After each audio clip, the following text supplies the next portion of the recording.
네, 감사합니다. 우리 성도님들 자녀들 키우셨을 때를 한번 생각해 보실까요? 우리 특히 시무 권사님들 자녀들 키우시면서 아이들 진학의 문제로 많이 기도하시고 또 고민하셨을 줄로 압니다. 저희 큰애가 올해 고등학생이 됩니다. 아직 고등학교가 배정이 나오지를 않았는데요. 이제 구정 명절 지나고 나면 그 고등학교 배정이 이제 발표가 됩니다. 아이 고등학교를 정하는 문제에 있어서 저희 부부는 매우 많이 고심을 했습니다. 어느 학교를 보내야 더 좋은 학교인지. 그래서 이 아이가 고등학교에 올라가서도 공부하는 분위기에서 좋은 선생님과 또 좋은 친구들, 그리고 그런 공부의 분위기에 이렇게 휩쓸려서 잘할 수 있는 학교는 과연 어디일까를 이렇게 같이 의논하고 고민을 많이 했습니다. 학교는 참 사람들에게 많은 영향을 주는 것이 맞는 것 같습니다. 학교는 많은 영향을 주죠. 그곳에서 지식을 배우는 것뿐만 아니라 또 선생님의 인품을 통해서 성격이 형성되어지는 경우들도 있고, 또 좋은 친구들을 통해서 교우 관계가, 또 인간 관계가 형성되어지기 때문에 학교는 매우 중요한 것 같습니다. 오늘 제목을 은혜의 학교라고 잡았습니다. 이 제목은 사실 제가 정한 것은 아니고요. 이따가 말씀드리겠지만 한 설교자가 이 은혜의 학교라는 제목으로 책을 내셨습니다. 그래서 이 제목이 너무 좋은 것 같아서 이 제목으로 오늘 함께 우리 성도님들과 함께 은혜를 나누고자 합니다. 여러분이 디도서는 아시는 대로 목회서신입니다. 디모데 전서, 디모데 후서, 그리고 디도서는 목회서신으로 불리는 성경이죠. 사도 바울이 사도행전 28장 이후에 로마에서 제1차로 구금이 되어졌다가 풀려난 이후에, 석방된 이후에 디도와 함께 그레데에서 전도 활동을 했습니다. 그리고 상당한 전도의 열매를 맺게 된 것이죠. 그런 후에 다음 여행 목적지로 떠나야 될 때가 되었을 때 바울은 동역자 디도를 그레데에 잔류시키게 됩니다. 그것은 바울이 그레데에서 다 이루지 못한 일을 디도로 하여금 완성하도록 하기 위함이었습니다. 여러분 한번 성경을 통해서 1장 5절을 통해 바울이 디도에게 맡겨준 그 사명이 무엇이었는가를 함께 보실까요? 5절 말씀인데요, 다 같이 함께 읽겠습니다. 내가 너를 그레데에 남겨둔 이유는 남은 일을 정리하고 내가 명령한 대로 각 성에서 장로들을 세우게 하려 함이니. 네, 이 말을 통하여서 지금 디도에게 맡겨진 사명은 바울이 다 하지 못한 일들을 마무리하고 또 장로들을 세우는 일을 디도에게 맡기고 있는 것을 보게 됩니다. 여러분, 디도서는 그 마게도냐에 도착한 바울이 디도에게 그 그레데에 잔류하게 된 그의 임무를 다시 한번 상기시키면서 또한 그 임무를 수행하는 데 있어서 필요한 목회적인 지침을 제시하고 있는 내용이 오늘 디도서의 말씀입니다. 이 디도서는 같은 목회서신이지만 디모데 전서와는 그 성격이 약간 다릅니다. 디모데 전서 같은 경우는 바울이 사랑하는 그 영적인 아들 디모데에게 목회자로서의 어떤 자질에 대하여서 너는 이렇게 목회하라라고 하는 목회자에게 주는 권면이었다면, 이 디도서는 바울이 디도에게 그 남겨진 그레데에 있는 그 디도에게 그의 사명이 무엇인가를, 그리고 교회를 조직적으로 세우는 일, 장로를 세워서 교회를 조직적으로 세우는 일을 할 것을 지금 구체적으로 교훈하고 있다라는 것을 우리가 통해서 보게 되는 겁니다. 그래서 그것이 디모데 전서와 디도서의 차이라고 할 수 있는 것이죠. 여러분, 오늘 본문의 말씀은 앞부분인 2장 2절에서부터 10절까지의 교훈과 밀접한 연관이 있습니다. 바울은 10절까지의 말씀에서 다양한 유형의 성도들에 대한 생활의 교훈을 주고 있습니다. 바울은 그처럼 성도들이 선한 삶을 살아야 할 근거와 이유를 오늘 말씀에서 이제 제시하고 있는 것인데요, 우선 2장 2절에서부터 10절까지에 있는 말씀을 한번 보실까요? 여러분, 여기에 보면 5부류의 사람들이 나오고 있습니다. 바울은 지금 디도에게 구체적으로 이 5부류의 사람들에게 어떻게 할 것을 디도에게 가르치고 있습니다. 늙은 남자에게는 이렇게 교훈하고, 또 늙은 여자에게는 이렇게 교훈하고, 젊은 여자에게는, 또 젊은 남자에게는, 또 종들에게는 이렇게 교훈해라 라고 가르치고 있는 것을 보게 됩니다. 그리고 이어서 11절에 오면서 모든 사람에게 구원을 주시는 하나님의 은혜가 나타나라고 말하고 있습니다. 그런데 이 앞에 모든 사람에게 이 앞에 왜냐하면이라는 단어가 생략되어져 있습니다. 다시 말하면 왜냐하면 모든 사람에게 구원을 주시는 하나님의 은혜가 나타나라고 우리가 읽어야 할 겁니다. 그러면 여러분 2장 2절에서부터 10절까지를 통해서 사도 바울은 디도에게 말하고자 했던 것이 무엇입니까? 바른 교훈에 합당한 것을 각 사람들에게, 각 형편과 또 연령대가 다른 사람들에게 바르게 교훈할 것을 지시하고 있는 것입니다. 그래서 10절 하반절에 있는 말씀을 보시면 우리 구주 하나님의 교훈을 빛나게 하려 함이라 라고 말하고 있는 겁니다. 디도가 바른 교훈을 각 성도들에게 가르침으로 인해서 오직 우리 구주 하나님의 교훈이 빛나게 하기 위해서 이 교훈을 가르칠 것을 지금 디도에게 명령하고 있습니다. 그러면서 이어서 왜냐하면 모든 사람에게 구원을 주시는 하나님의 은혜가 나타났다라고 말하고 있는 겁니다. 여러분, 이 앞부분에서 보았듯이 나이가 많고 적음이나 또 종이나 상전할 것 없이 성도들은 각자의 형편과 그 자리에서 어떻게 살아야 하는지에 대해서 교훈했던 사도 바울은 이제 왜 그러해야 하는지, 왜 그렇게 살아야 하는지에 대해서 그 이유의 근거를 지금 11절에서부터 우리에게 말해주고 있는 것입니다. 그러면 여러분 왜 그렇게 해야 한다라고 말하고 있습니까? 왜냐하면 하나님으로 말미암는 구원의 은혜가 모든 사람에게 나타났기 때문이다 라고 말하고 있는 겁니다. 하나님의 은혜가 나타났는데 그 은혜는 모든 사람에게 구원을 주신다라는 것이죠. 즉 예수 그리스도 안에 나타난 구원의 은혜를 말하고 있는 겁니다.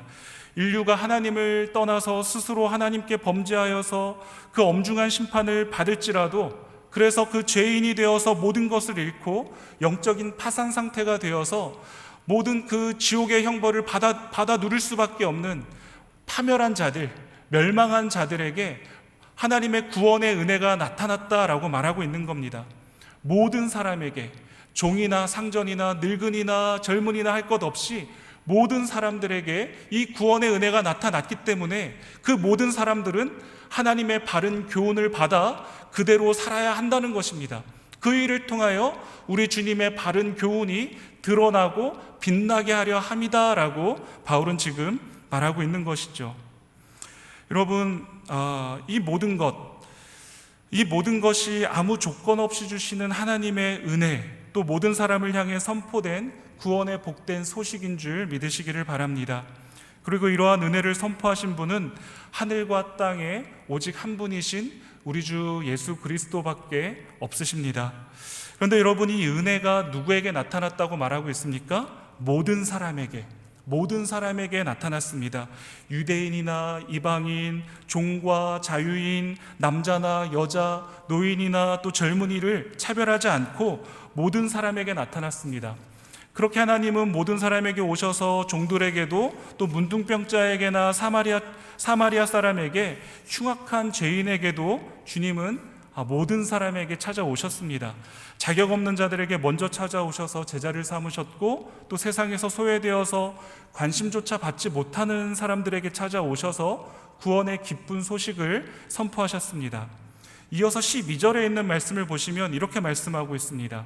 우리를 양육하시되 경건하지 않은 것과 이 세상 정욕을 다 버리고 라고 말씀하고 있습니다. 여러분, 여기서 양육하다라는 말은 단지 기른다라는 의미뿐 아니라 훈련시키다, 연단하다라는 의미도 포함하고 있습니다. 그렇기 때문에 디도서 2장 11절에서 14절까지의 그 강해를 쓰신 캐넌 A. 에이킨이라고 하는 영국의 성공의 주교는 그의 책을 이 부분을, 오늘 본문을 주해한 이 책의 제목을 은혜의 학교라고 잡았습니다. 이 은혜의 학교라고 말하면서 이분이 어떻게 말하고 있느냐면 이렇게 말하고 있습니다. 은혜는 단지 구원하는 일뿐 아니라 연단하고 훈련하는 일도 한다라고 말하고 있습니다. 은혜는 단지 구원하는 일뿐 아니라 연단하고 훈련하는 일도 한다. 여러분 이 의미를 잘 아시리라고 믿습니다. 우리는 은혜 받았다, 은혜다라고 말하는 것을 1차적으로 생각할 때 나를 구원하신 그 은혜를 먼저 떠올립니다.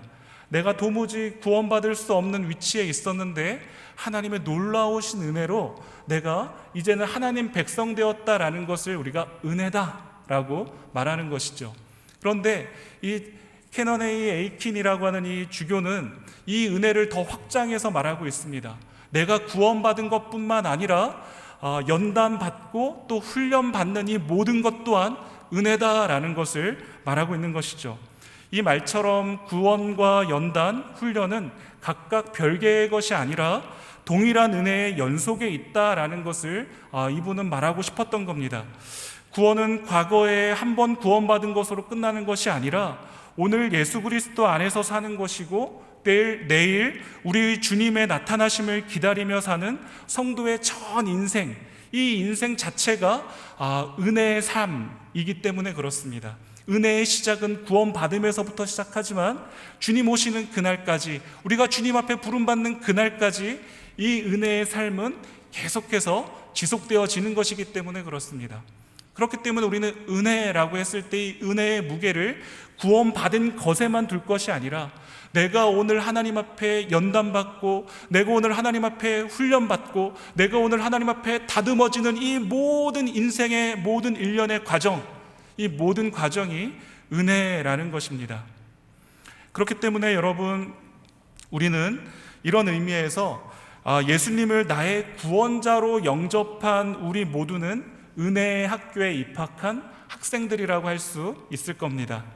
은혜의 학교에 입학한 모든 사람에게 나타난 이 구원의 은혜는 오늘 본문을 보니까 세 가지로 구원의 은혜는 세 가지로 우리를 양육합니다. 여러분 12절과 13절에 있는 말씀인데요, 12절과 13절에 있는 말씀 저희들 한번 다 같이 읽겠습니다. 같이 읽겠습니다. 우리를 양육하시되 경건하지 않은 것과 이 세상 정욕을 다 버리고 신중함과 의로움과 경건함으로 이 세상에 살고 복스러운 소망과 우리의 크신 하나님 구주 예수 그리스도의 영광이 나타나심을 기다리게 하셨으니. 아멘. 여러분 12절과 13절을 눈으로 다시 한번 잘 보시면 여기에 세 가지의 동사 시제가 나오고 있습니다. 세 가지 동사 시제가 나오는데 첫 번째는 이 세상 정욕을 다 버리고가 나오고 있고요. 또 두 번째는 신중함과 의로움과 경건함으로 이 세상을 어떻게 하고요? 살고, 그리고 마지막으로는 우리의 크신 하나님 구주 예수 그리스도의 영광이 나타나심을 어떻게 해요? 기다리게 하셨으니 라고 말하고 있습니다. 버리고 살고 기다리게 하는 것, 버리고 살고 기다리게 하는 것이 이 구원의 은혜가 이 은혜의 학교에 입학한 모든 사람을 양육하는 방법, 또 양육하는 방식이다라는 것을 우리가 알게 됩니다. 첫째로 우리가 하나하나씩 살펴보도록 할 텐데요, 첫째로 이 구원하시는 은혜는 버리도록 훈련한다라는 것을 보게 됩니다. 여러분 오늘 본문을 보니까 무엇을 버리라고 말하고 있습니까? 경건하지 않은 것과 이 세상 정욕을 버리라라고 말하고 있습니다. 바울이 빌립보서에서 말한 대로 이 모든 것들을, 그리스도를 아는 지식을 제외한 모든 것들을 배설물로 여기라라는 것입니다. 그것이 바로 디도서에서 말한 경건하지 않은 것과 이 세상 정욕을 다 부인하는 것과 같습니다. 여러분 처음 여러분들을 주님께서 만나주셨을 때를 한번 생각해 보실까요? 하나님의 은혜가 우리에게 다가왔을 때, 하나님께서 우리에게 찾아오셨을 때 여러분 예수님의 십자가 대속과 그 부활의 사건이 실제하고 그 실제하는 사건이 나와 관계된 사건으로 받게 되면 제일 먼저 깨달아 알게 되는 그 한 가지가 있습니다. 무엇일까요? 우리 주님의 살아계심과 그 살아계신 하나님께서 나를 위해 십자가에 못 박혀 죽으시고 다시금 부활하셨다는 그 사실이 나에게 믿어지게 되는 그 순간에 내게 깨달아지는 그 한 가지 무엇입니까? 제일 먼저 보이는 겁니다. 그동안 내 삶의 모든 목적과 내 모든 삶의 모든 모습들이 악취가 날 정도로 부패하였구나라는 그 비참함을 보게 됩니다. 비참함에 빠져서 부끄럽고 어찌할 바를 몰라서 하나님 앞에 발을 동동 구르게 되는 것이죠. 하나님, 어떻게 하면 좋아요? 어떻게 하면 좋아요? 내가 이래요. 하나님, 내가 이래요. 하나님께서 우리의 있는 모습 그대로를 다 보여주셨을 때 우리는 내 자신이 얼마나 한심하고 얼마나 부패해 있고 얼마나 악취가 나는 사람인지를 적나라하게 보게 됩니다. 그런데 여러분, 그 비참함에 빠지게 하시지만 여러분, 그것은 잠시뿐이죠. 왜 그렇습니까? 그 비참의 자리에서 건져주시고 또 그동안 보지 못했던 것들을 보게 하시고 알게 하시는 그 기쁨과 감사함이 훨씬 더 크기 때문에 그렇습니다. 내 비참함을 바라볼 때는 어찌할 바 몰라서 발을 동동 구르게 되지만 고개를 들어서 그리스도를 바라보게 되었을 때 이런 나를 끝까지 사랑해 주시고 나를 잊지 않으시고 나를 외면하지 않으시고 기억해서 나를 붙들어 올려주시는 그 하나님의 은혜 때문에 기쁘고 감사함이 훨씬 더 크기 때문에 그 비참함의 자리에서 우리는 곧 일어나 하나님 앞으로, 그리스도 앞으로 나아갈 수가 있게 되는 것이죠. 따라서 구원하시는 은혜는 온갖 경건하지 않은 것과 세상 정욕을 버리도록 우리를 양육하시는 겁니다. 세상의 가치관과 결별하게 하시는 것이죠. 이것이 구원하시는 은혜가 우리에게 행하시는 일입니다. 구원하시는 은혜가 은혜의 학교에서 우리에게 제일 먼저 우리에게 요구하시고 우리에게 가르치시는 일이 바로 이것입니다. 이제까지 따르던 이 세상의 모든 안 좋은 습관들, 죄의 모든 안 좋은 것들을 다 버리도록 하시는 것입니다. 두 번째로 구원하시는 은혜가 하시는 일은 새로운 오늘을 살도록 하시는 일입니다. 여러분, 은혜는 경건하지 않은 것과 세상 정욕을 버린 자들에게 신중함과 또 의로움과 또 경건함으로 살도록 도와줍니다. 여러분, 이 말은 무슨 의미입니까? 그리스도인은 이 세상에 이 시대의 사람으로 살지만 하나님을 반역하는 이 세상의 세계관을 추구하지 않는 존재로 살도록 은혜가 우리를 돕는다라는 의미입니다. 이 세상을 살지만 이 세상을 닮지 않도록 은혜가 우리를 붙들고 우리를 돕는다는 겁니다. 그래서 우리를 신중함과 의로움과 경건한 자리로 나아가도록 은혜가 우리를 붙들고 은혜가 우리를 이끄신다는 것이죠. 여러분, 디도서 1장 12절에서 바울은 그레데인들을 이렇게 말합니다. 거짓말쟁이이며 악한 짐승이며 배만 위하는 게으름뱅이다 라고 묘사하고 있습니다. 여러분, 그레데 사람들은 위에서 바울이 말한 경건하지 않은 사람들, 또 이 세상의 정욕을 쫓아 행하는 사람들이었던 것이죠. 하지만 그리스도인들은 신중해서 배만 위하는 게으름뱅이로 살지 않습니다. 의로워서 악한 짐승으로 살지 않습니다. 경건해서 거짓말쟁이로 살지 않습니다. 이 모든 것이 다 하나님의 은혜 때문인 것이죠. 우리가 그 그레데인들과 다를 바 없는 사람들이지만 이 모든 하나님의 은혜로 우리는 구원받음으로 이 땅의 모든 것이 전부가 아닌 하늘의 하나님, 크신 하나님을 바라보게 되는 순간 하늘의 것들을 소망하며 하늘의 것들을 기대하는 사람들로 주께서 삼으셨기에 우리는 이 땅에서 우리의 배만을 채우기 위하여 살아가는 그 악한 짐승들과 같은 사람들이 아니라는 것입니다. 은혜는 그리스도인들을 이 세상과는 조금도 닮는 것이 없는 사람으로 우리를 훈육해 나가는 것입니다. 여러분, 우리가 이렇게까지 나아가는 데에는 우리의 노력이 우리를 그렇게 만들어가는 것이 아니라는 것을 너무나도 잘 아실 줄로 압니다. 은혜를 받은 우리 각자의 의지와 노력과 힘으로 우리가 사는 것이 아니라 하나님의 은혜의 힘으로 우리가 그렇게 살아갈 수가 있게 되는 것이죠. 이 세상과 전혀 다른 것을 욕망하고 또 전혀 다른 인생관과 삶의 방식으로 살게 하는 겁니다. 이전에 흥미롭고 열정의 동기가 되었던 것들에는 이제는 그 것들에서 모든 관심이 시들어지게 되고 이전에 몰랐고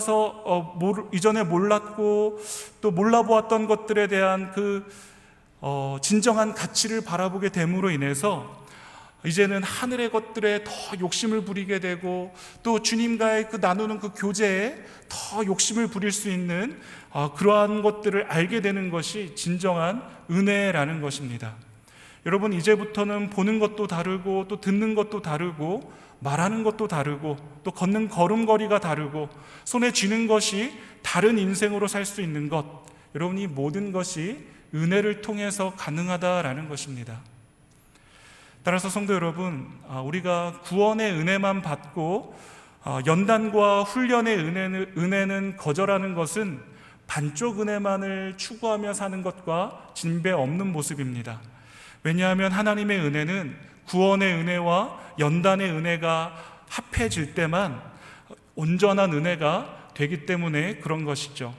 항상 온전한 은혜, 폭포수와 같은 은혜를 받기 원한다고 하면서 훈련과 연단이 올 때마다 불평한다면 그러한 자세는 오히려 온전한 은혜를 발로 걷어차버리는 것과 다를 바 없다는 것입니다.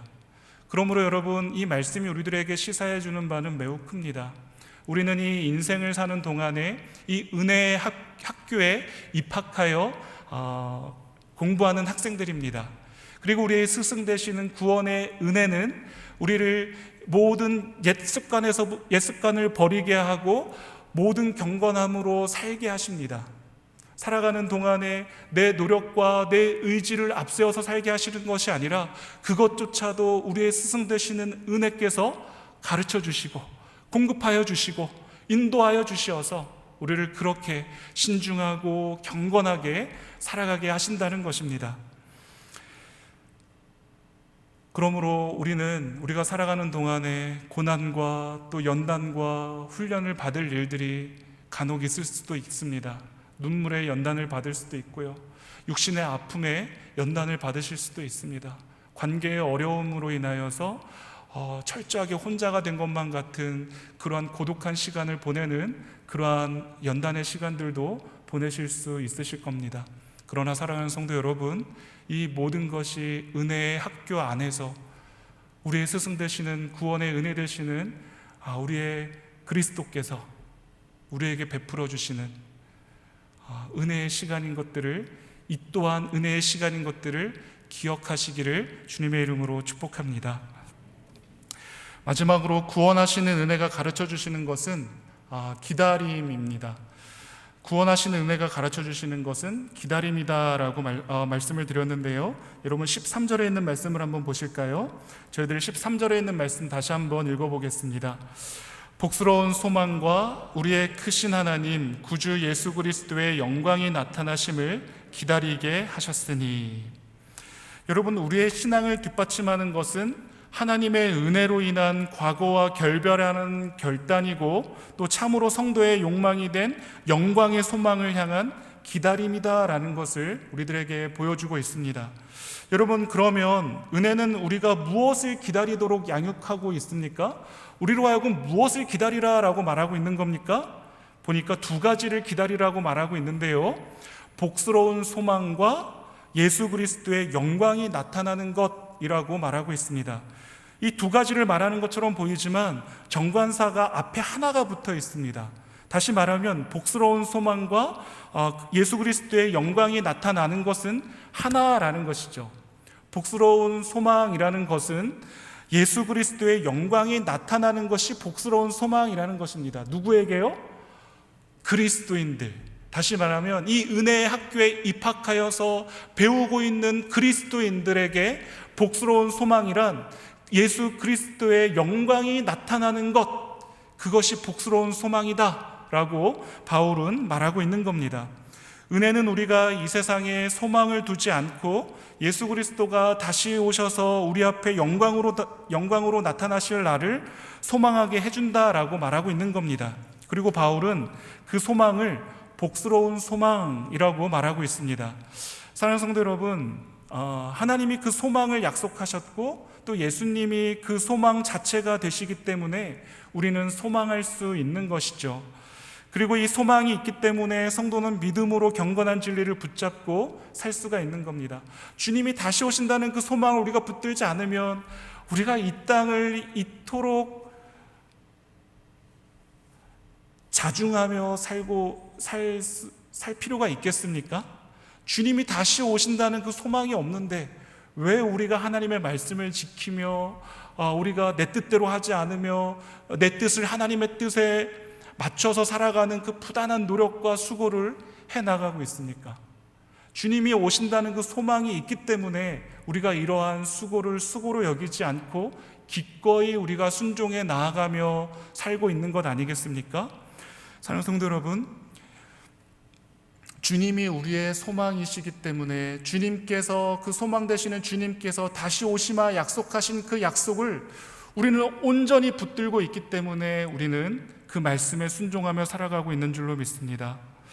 그러면 여러분, 이 학교에 다니는, 이 은혜의 학교에 다니는 학생들인 우리는 어떤 사람들일까요? 도대체 우리는 이 학교에 어떠한 자격으로 이 학교를 입학할 수가 있었을까요? 여러분, 11절에 하나님의 은혜가 나타났다라고 말하고 있는데, 이 하나님의 은혜가 나타났다라는 말은 예수님의 초림, 성육신 하셔서 하나님이신 그 성자 하나님이신 예수님께서 사람의 모양으로 이 땅에 오신 예수님의 초림을 말씀하고 있는 겁니다. 예수님이 이 땅에 오셔서 십자가를 지심으로 우리의 모든 죄를 다 대속하여 주심으로 우리가 그 예수님의 성육신, 그 예수님의 성육신을 우리가 붙들고 그 하나님의 은혜를 붙들고 이 학교에 입학하게 되었다라는 것입니다. 이 땅에 사람의 모양으로 오심으로 나타나셨고 하나님의 영광은 예수님의 재림으로 나타나시게 될 것입니다. 따라서 13절에서 구주 예수 그리스도의 영광이 나타나심을 기다리게 했다라는 이 말은 예수님의 재림을 의미하고 있는 겁니다. 여러분, 그러면 이 학교에 다니는 학생들은 어떠한 사람들입니까? 예수님의 초림으로 나타난 이 은혜를 입어서 우리 주님께서 다시 나타나시는 재림의 때까지, 우리 주님 오시는 그날까지 모든 경건하지 않은 것과 이 세상의 정욕을 버리고 신중함과 의로움과 경건함으로 살아가며, 또 무엇입니까? 우리 구주 예수 그리스도의 영광의 나타나심을 기다리며 살아가는 사람들, 그 사람들이 바로 이 은혜의 학교에 입학하여서 다니고 있는 학생들이라는 것입니다. 저와 여러분들이시죠. 모든 죄의 옛 습관들은 벗어버리고 그리스도께서, 하나님께서 거룩하신 대로 나도 거룩한 자리로 거룩하기 위하여 부단히 살아가며 우리 주님께서 다시 오신다 약속하신 그 약속의 소망을 끝까지 붙들고, 비록 이 땅에서 신음하고 비록 이 땅에서 괴로워하고 비록 이 땅에서 가슴을 치며 눈물 흘리더라도 이 모든 것이 하나님께서 나를 훈련하시고 나를 연단하시는 그 값진 시간인 줄 알아. 주님의 오심만을 소망하는 우리 모두가 다 이 은혜의 학교의 학생들이라는 것입니다.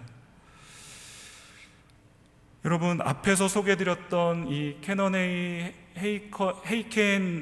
에이켄이라는 이 주교는요, 그리스도의 초림과 재림을 또 이렇게 말하고 있습니다. 너무 좋은 문장인 것 같아서 여러분들에게 좀 소개시켜 드리겠습니다. 한번 제가 읽어볼게요. 하나님의 은혜의 학교에는 서쪽 창문을 통해서는 갈보리산으로부터 장엄한 광선이 흘러나오고 동쪽 창문을 통해서는 더 밝은 소망의 광선이 빛난다. 이처럼 은혜의 학교는 훌륭한 조명을 갖추고 있는데 우리는 이 두 빛 가운데 그 어느 것 하나라도 없으면 살 수가 없다 라고 말하고 있습니다. 이 은혜의 학교에는 두 조명이 있다라고 말합니다. 그리스도의 오심으로 인하여서 갈보리 십자가에서 대속하신 그 은혜의 조명이 우리를 비추고 있고, 또 한 조명은 오실 예수님, 우리 주님께서 재림하여 오실 그 예수님의 그 빛나는 영광이 우리를 소망으로 비추고 있다라고 말하고 있는 겁니다. 따라서 우리는 이 두 빛을 바라보며 살아가는 사람들입니다. 지금 내 마음의 어두움을 보며 살아갈 자들이 아니라 이 빛들을 바라보며 살아가는 사람들이 바로 저와 여러분들이라는 것입니다. 사랑하는 성도 여러분, 저와 여러분은 오신 예수 그리스도를 힘입어 오실 그리스도를 소망하며 사는 사람들이다라는 사실을 잊지 마시기를 바랍니다. 모든 경건하지 않은 것은 버리고 은혜의 양육과 연단과 훈련을 받으면서 의롭고 경건하게 살며 또 가장 영광스러운 모습을 재림하여 오실 예수님을 소망하는 그 기다림으로 이 땅을 사는 사람들이다라는 사실을 잊지 마시기를 주님의 이름으로 축복합니다. 사랑하는 성도 여러분, 그리스도께서 이 땅에 오셔서 우리를 대신하신 대속의 은혜를 베푸신 이유가 우리에게 14절에서 알려주고 있습니다. 14절에 있는 말씀 저희들 다 같이 한번 읽어보겠습니다. 그가 우리를 대신하여 자신을 주심은 모든 불법에서 우리를 속량하시고 우리를 깨끗하게 하사 선한 일을 열심히 하는 자기 백성이 되게 하려 하심이라. 아멘.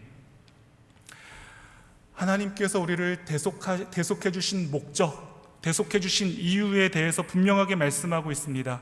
우리를 깨끗하게 하셔서 선한 일을 열심히 하는 자기 백성으로 삼으시기 위함이다라고 말씀하고 있습니다. 여러분, 여기서 자기 백성이라는 이 말은요, 출애굽기 19장 5절에서 내 소유라는 말씀에 기초한 것으로 말하고 있습니다. 본래는 특별한 보배라는 뜻입니다. 즉 전쟁에서 승리한 왕이 그 전쟁에서 승리하면은 전리품을 취하게 되지 않습니까? 그 전리품을 취하게 되는데 그 가운데서 자신을 위해서, 왕이 자신을 위해서 특별한 목적을 가지고 구별해 놓은 가장 값지고 가장 좋은 그 보화를 그 특별한 보배라는 의미로 말하고 있습니다. 여러분, 우리가 바로 하나님 앞에 우리가 그렇게 가장 값지고 가장 존귀한 보배들이라는 것입니다. 보물들이라는 것이죠. 비록 이렇게 눈이 작을지라도 우리는 보배예요. 연세가 많으시다고, 힘이 없으시다고, 몸이 불편하시다고, 가진 것이 없으시다고, 배운 것이 없으시다고 그러할지라도 하나님은 우리를 가장 값진 보배로 부르셨습니다. 다른 사람에게 주지 않으시고 우리의 왕 되신 우리 주님께서 우리를 취하신 겁니다. 왜 그렇게 하셨습니까? 선한 일에 열심을 내도록 그렇게 하셨다라고 말씀하고 있습니다. 여러분, 여기서 선한 일이란 단순한 어떤 윤리나 도덕적인 선을 말하는 것이 아닙니다. 여기서 말하는 선한 일은 하나님의 뜻에 합한 모든 행동들, 하나님의 뜻에 온전히 순종하는 모든 것을 선한 일이라고 말하고 있습니다. 여러분, 이 은혜의 학교에 입학한 사람들에게 이 학교가 바라는 인재상이 있습니다. 여러분, 어느 학교든지 바라는 인재상이 있지 않습니까? 여기서 말하는 그 인재상이 바로 이것입니다. 선한 일을 열심히 하는 예수 그리스도의 백성을 만드는 것, 그것이 이 은혜의 학교의 인재상입니다. 여러분, 여기에서 열심히라는 이 단어를 주목해 보셔야 됩니다. 선한 일을 그냥 한 번 하는, 선한 일을 그냥 한 번 해보는 그런 자기 백성으로 삼으신 것이 아니라 이 선한 일을 열심히 하는 자기 백성으로 삼으셨다라고 말씀하고 있습니다. 여러분, 일시적이거나 또 단번에 선한 일이 아닌 지속적인 열심을 말하고 있는 겁니다. 복스러운 그 소망 되시는 우리 주님이 영광스러운 모습으로 다시금 나타나실 그때까지 멈추지 않고 지속적으로 하나님의 말씀에 순종해 나아가는 열심을 말하고 있는 것이죠. 그런데 여러분, 열심을 내보셔서 알 겁니다. 이 열심이 늘 지속되시던가요?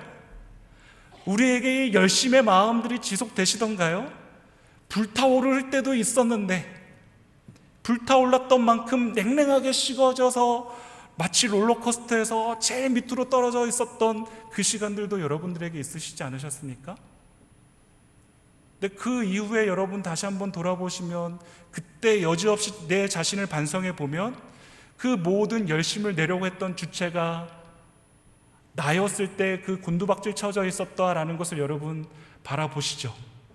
내가 열심히 처음에는 하나님의 은혜를 붙들고 열심히 했는데 해보다 보니까는 주변에서 나를 또 인정해주고 나를 높여주고 나도 내 스스로가 뭔가 된 것만 같은 그러한 마음이 드는 그 순간에 여지없이 밑으로 곤두박질 쳐져 있는 내 모습을 보실 겁니다.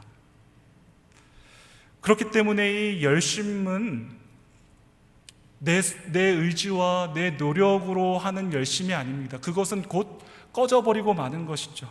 이 열심과 열정은 곧 은혜에서 나온다라는 것을 놓치시면 안 된다는 것입니다. 하나님의 사랑에서 나오는 것입니다. 그렇지 않으면 쉽게 지치고 섬김의 열매도 온전할 수가 없습니다. 사랑하는 성도 여러분, 또한 헌신 예배로 또 하나님 앞에 충성스러운 헌신을 다짐하신 우리 시무 권사님들, 또 특별히 우리 교회의 성도들을 돌아보며 또 눈물과 또 기도와 또 헌신으로 오랜 시간을 수고하시고 또 오늘 은퇴하신 우리 권사님들 잊지 마시기를 바랍니다. 교회에서는 은퇴하시지만 이 은혜의 학교에서는 졸업이 없다는 사실을 잊지 마시기를 바랍니다. 사랑하는 성도 여러분, 주님께서 우리를 부르시는 그날까지, 또 주님께서 이 땅에 재림하여 오시는 그날까지, 우리의 두 눈으로 이 복스러운 소망을 목도하는 그날까지, 사랑하는 성도 여러분, 우리는 이 일을 멈출 수 없습니다. 버리고 살고 또 기다리는 이 수업을 계속해서 받아 나가는 겁니다. 그러면 나도 모르는 사이에 더 훌륭한 학생이 되어 있게 되는 것이죠. 내 수고가 아닌 전적인 하나님의 사랑을 의지하여 이 모든 일들을, 선한 일을 끝까지 열심으로 감당할 수 있는, 그래서 하나님의 참된 자기 백성이라는 인정받으실 수 있는 저와 여러분들 다 되시기를, 특별히 우리 시무 권사님들 다 되시기를 주님의 이름으로 축복합니다. 기도하겠습니다. 참 좋으신 하나님 아버지, 감사합니다. 디도서 2장의 말씀으로 말씀의 은혜를 나누게 하시니 감사합니다. 아무 자격 없는 우리에게 구원을 주시는 하나님의 은혜를 베푸셔서 죄의 구렁텅이에서 벗어나게 하시고, 또 더러운 것은 버리고 의로운 것으로 살게 하시고, 오실 주님을 기다리는 복스러운 소망으로 이 땅을 살아가게 하시니 감사합니다. 하나님, 우리를 이 은혜의 학교에 불러주셨사오니 주님 다시 오시는 그날까지 함께 힘써 배우게 하시고 연단받고 훈련받아 우리를 속량하여 주신 주님의 뜻에 합한 대로 선한 일을 지속적으로 열심히 하는 온전한 주의 백성 되어지도록 함께하여 주시옵소서. 그리하여 주의 선하심을 선명하게 드러내는 주의 귀한 백성들로 우리 모두를 사용하여 주시옵소서. 감사드리며 예수님의 귀하신 이름으로 기도합니다. 아멘.